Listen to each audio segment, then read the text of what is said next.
Hello everyone, आज हम लोग पढ़ने वाले हैं एमिनो एसिड के एब्जॉर्प्शन के बारे में। एमिनो एसिड जो होता है वो प्रोटीन का बिल्डिंग ब्लॉक होता है और प्रोटीन जो है हमारे बॉडी में एमिनो एसिड के फॉर्म में एब्जॉर्ब होता है। यहाँ पे मैंने जो फर्स्ट टाइम बनाया था वो था इंटेस्टिनल एपिथेलियल सेल, और ये जो येलो कलर का मैं बना रही हूँ वो है इंटेस्टाइन का ल्यूमेन वाला पार्ट, जहाँ पर सारे जो बायोमोलिक्यूल्स होते हैं वो आते हैं और इंटेस्टाइन से डाइजेस्ट होते हैं। नेक्स्ट मैंने यहाँ पे बनाया है ब्लड वेसल। अब सबसे पहले क्या होगा, एमिनो एसिड जो कि एल एमिनो एसिड और डी एमिनो एसिड के फॉर्म में था, वो सबसे पहले जैसे ही ल्यूमेन में आएगा तो ल्यूमेन के जो एपिथेलियल वॉल में सोडियम पोटेशियम एटीपेस होता है वो एक्टिव हो जाएगा, और जो पोटेशियम है वो इन्फ्लक्स करेगा सेल के अंदर, और इसके बदले में 3 सोडियम का मॉलिक्यूल जो है वो सेल के बाहर निकल जाता है, जिससे सेल के बाहर सोडियम मॉलिक्यूल का कंसनट्रेशन ज़्यादा हो जाता है और वो ल्यूमेन में आ जाता है।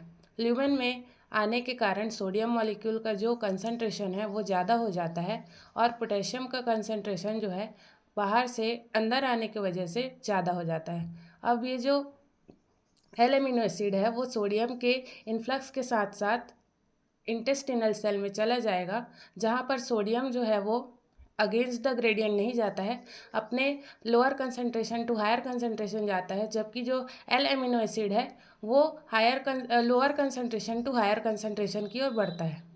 यहाँ पे एटीपी के हेल्प से एटीपेस का एक्टिवेशन होता है, एटीपेस चैनल का, जो कि एडीपी और इनऑर्गेनिक फॉस्फेट में कन्वर्ट होकर काम करता है।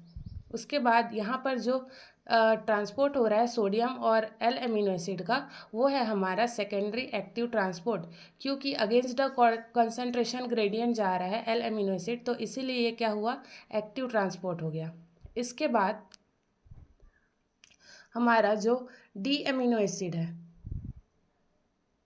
अब ये जो एल एमिनो एसिड है वो डिफ्यूज़ हो जाएगा पैसिवली ब्लड में। इसके बाद हमारा जो डी एमिनो एसिड है, क्योंकि हम जानते हैं कि डी एमिनो एसिड का ट्रांसपोर्ट जो है पैसिव होता है, तो को ट्रांसपोर्टर के हेल्प से डी एमिनो एसिड का पैसिव ट्रांसपोर्ट हो जाता है इंटेस्टिनल एपिथेलियल सेल में। उसके बाद ये ब्लड में डिफ्यूज़ हो जाता है विदाउट एनी एटीपी।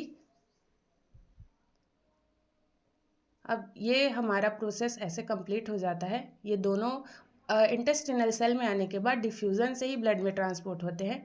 यहाँ पे जो हमारा ल्यूमेन और इंटेस्टिनल एपिथेलियल सेल के बीच का मेम्ब्रेन है उसको हम ल्यूमिनल वॉल साइड बोलते हैं।